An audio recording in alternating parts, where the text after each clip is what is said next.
எல்லோரும் சிவராத்திரி அன்று இரவு முழுவதும் விழித்திருக்க வேண்டும் என்று சொல்வார்கள். ஆனால் அந்த இரவின் உயிர் நாடி போன்ற ஒரு நேரம் இருக்கிறது என்று உங்களுக்கு தெரியுமா?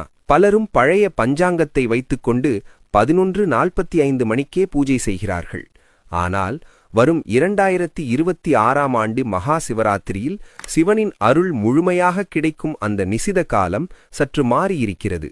சரியாகச் சொன்னால் பிப்ரவரி 15ஆம் தேதி இரவு, அதாவது பிப்ரவரி 16ஆம் தேதி அதிகாலை 12:09 மணிக்கு தொடங்கும் அந்த 52 நிமிடங்கள். ஒரு மனிதன் தன் வாழ்நாளில் அறியாமல் செய்த பாவங்களை கூட போக்கக்கூடிய சக்தி இந்த 52 நிமிடங்களுக்கு மட்டுமே உண்டு. அந்த நேரத்தில் அப்படி என்ன நடக்கும்?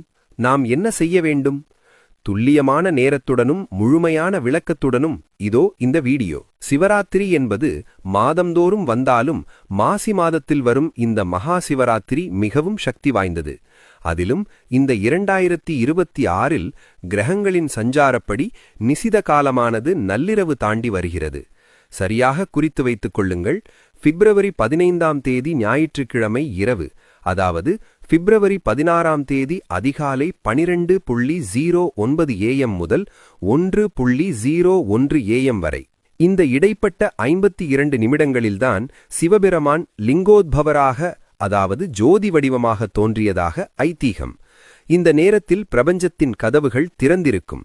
நீங்கள் நினைத்த காரியங்கள் தடையின்றி நிறைவேறுவதற்கு இந்த நேரம் ஒரு பொன்னான வாய்ப்பு. சரி, இந்த 52 நிமிடங்களில் நாம் என்ன செய்ய வேண்டும்? பெரிய பூஜைகள் எதுவும் தேவையில்லை. சரியாக 12 மணிக்கு உங்கள் வீட்டில் ஒரு தீபம் ஏற்றுங்கள். வடக்கு அல்லது கிழக்கு திசை நோக்கி அமர்ந்து கொள்ளுங்கள். உங்கள் முதுகுத்தண்டு நேராக இருக்கட்டும். 12:09 மணி ஆனவுடன் கண்களை மூடி ஓம் நமசிவாய என்ற மந்திரத்தை மட்டும் மனதிற்குள் சொல்லுங்கள். தேவைப்பட்டால் சிவபெருமானுக்கு மிகவும் பிடித்த வில்வ இலைகளைக் கொண்டு சிவலிங்கத்திற்கோ அல்லது படத்திற்கோ அர்ச்சனை செய்யலாம். சரியாக 1:01 மணி வரை இந்த தியானத்தை தொடருங்கள்.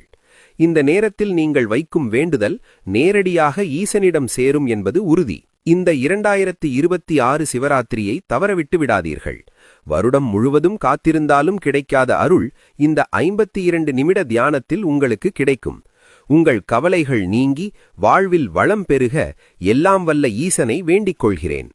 தென்னாடுடைய சிவனே போற்றி, எந்நாட்டவர்க்கும் இறைவா போற்றி.